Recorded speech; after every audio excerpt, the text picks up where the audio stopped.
হবিবপুর থানার অন্তর্গত বৈদ্যপুর অঞ্চল এলাকায় ভারত বাংলাদেশ সীমান্তে বিএসএফ এর হাতে ধরা পড়ল দুই বাংলাদেশি। বিএসএফ ও পুলিশ সূত্রে জানা গিয়েছে বুধবার ভোর 4টে নাগাদ সীমান্তবর্তী এলাকায় বিএসএফ এর টহলদারি চলাকালীন ভোর 4টে নাগাদ বেশ কয়েকজন সীমান্তবর্তী এলাকায় মোষ নিয়ে বাংলাদেশ পাচারের উদ্দেশ্যে জমায়েত হয়েছিল। সূত্রে খবর, বিএসএফ এর জওয়ানদের নজরে আসতেই 8 রাউন্ড গুলি ফায়ার করে ধাওয়া করে দুই পাচারকারী সহ মহিষ ধরে ফেলে।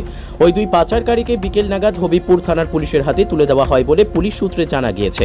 এখন পর্যন্ত জানা গিয়েছে দুই পাচারকারীর নাম এনামুল হক, বয়স 21 বছর, মোহাম্মদ শানাউল, বয়স 24 বছর, তাদের বাড়ি বাংলাদেশে। মালদা থেকে বিশ্বজিৎ মণ্ডলের রিপোর্ট, এস নিউজ বাংলা।